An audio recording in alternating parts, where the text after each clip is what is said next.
The word on everyone's mind this time of year is snow. When's it going to snow this year? Are we getting a white Christmas? Has global warming doomed Northern Virginia to a dry, frostless winter?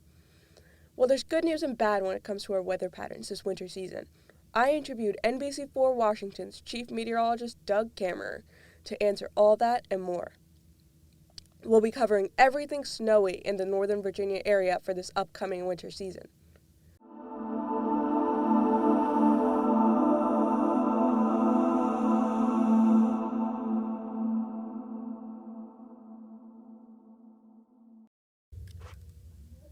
First, a little history. Back in 2016, the Eastern Seaboard experienced a blizzard that shut down schools for over a week. We haven't experienced snow like that since, and sadly, we might not for a while.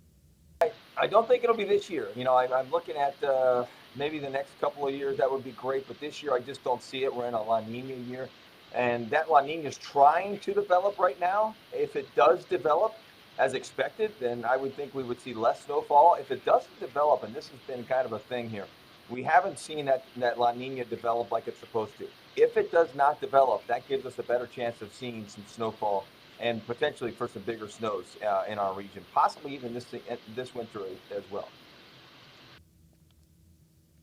According to the National Weather Service out of Dulles, snow patterns in Northern Virginia have been inconsistent in December since about the 1960s. We see snow most often in January, with a few dwindling flurries in February to follow. This is why we see the most snow days in January.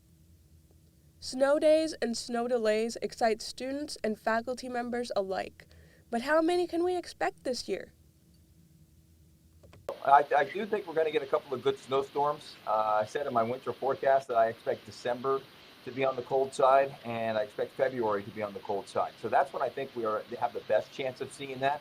Climatologically speaking, January is our coldest month, so maybe we can get one there too. But I expect at least two good storms, and by good storms, for us, all we need is 2 to 3 inches when we get out of school here. So I expect at least two good storms like that, probably more like the 3 to 5 inch range.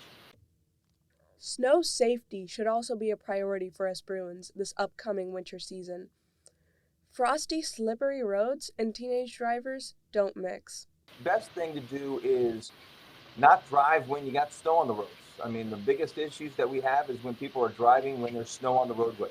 So if you look outside and you see snow on your road, you don't have to go to the store, don't do it. You want to try to get out to the store maybe beforehand or run those errands. If you have meetings, if you have anything that you're supposed to be doing and you look out and you've got snow on area roads, not a good idea to get out on those roads. So wait for that snow to melt, wait for the county to do the state to do the right thing and to clear those roads.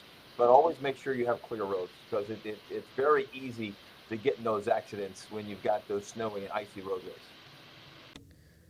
But the question on everyone's mind this year stays the same. Is Northern Virginia getting a white Christmas this year? Let's hear what Doug Kammerer has to say about that. Looking at the winter forecast that I made a couple of weeks ago, I think we have a better possibility of a white Christmas this year. Normally our percentage is about a 10% chance, so we don't normally see a whole lot of white Christmases. But I do think we have a better chance of seeing a white Christmas this year, as I expect to see more cold air in the month of December, and hopefully that mixes with some snow. Thank you all for listening to this extra chilly edition of the Brew View podcast. This has been Jasmine Verk with the Morning Brew, wishing you all a happy holiday season and a fantastic winter break.